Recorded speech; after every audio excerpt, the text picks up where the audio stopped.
ఈ ఏడాది ఏపీ రాజకీయాల్లో అత్యంత ఎక్కువగా లబ్ధి పొందిన రాజకీయ నేత పార్టీ ఏదైనా ఉందంటే అది పవన్ కళ్యాణ్ జనసేన పార్టీ మాత్రమే. ఎందుకంటే 2019 ఎన్నికల్లో పోటీ చేసిన 2 సీట్లలో ఓడిపోయి తన పార్టీని సైతం కేవలం 1 సీటుకే పరిమితం చేసుకున్న పవన్ కళ్యాణ్ గత కొన్నేళ్లుగా వ్యూహాత్మకంగా వేసిన అడుగులు ఫలించాయి.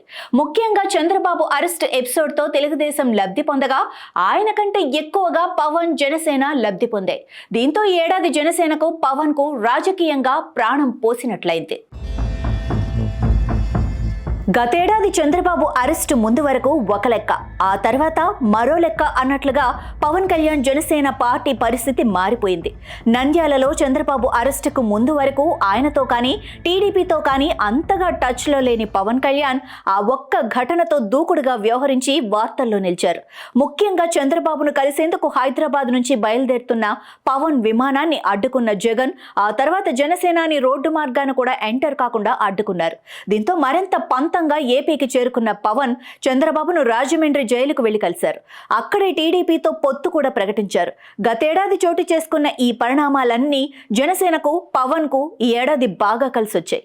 ఈ ఏడాది సార్వత్రిక ఎన్నికల్లో టీడీపీతో పాటు బీజేపీని కూడా దగ్గరకు తెచ్చి ఎన్డీఏ కూటమిగా పోటీ చేయించిన పవన్ కళ్యాణ్ అనుకున్న ఫలితం సాధించారు. రాష్ట్రంలో తన బలాన్ని మించి సీట్లు తీసుకున్న పవన్ కళ్యాణ్ దాని ప్రయోజనం సాధించారు.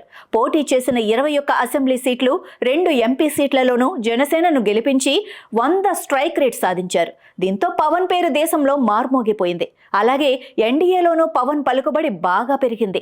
ఆ తర్వాత మహారాష్ట్రతో పాటు ఇతర రాష్ట్రాల్లోనూ బీజేపీకి ప్రచారం చేయడం ద్వారా పవన్ జాతీయ రాజకీయాల్లో తన సత్తా చాటుకుంటున్నారు. ఇదంతా ఓ ఎత్తైతే ఏపీ రాజకీయాల్లో డిప్యూటీ సీఎంగా పవన్ కళ్యాణ్ ప్రభావం చూపుతున్నారు. కూటమిగా పోటీ చేసి గెలిచిన తర్వాత డిప్యూటీ సీఎం పదవి తీసుకున్న పవన్ కళ్యాణ్ ఇప్పుడు తన అన్న నాగబాబును సైతం మంత్రి పదవి ఇప్పించుకునే స్థితికి చేరారు. సీఎం చంద్రబాబు సైతం ప్రభుత్వ వ్యవహారాలు, రాజకీయ అంశాలతో పాటు ప్రతి అంశంలోనూ పవన్ కు ఎక్కడా ప్రయారిటీ తగ్గకుండా చూసుకుంటున్నారు. పవన్ సొంతంగా రాజకీయం చేసినా ఈ స్టేజ్ కు రావటం కష్టమేనన్న వాదన వినిపిస్తోంది.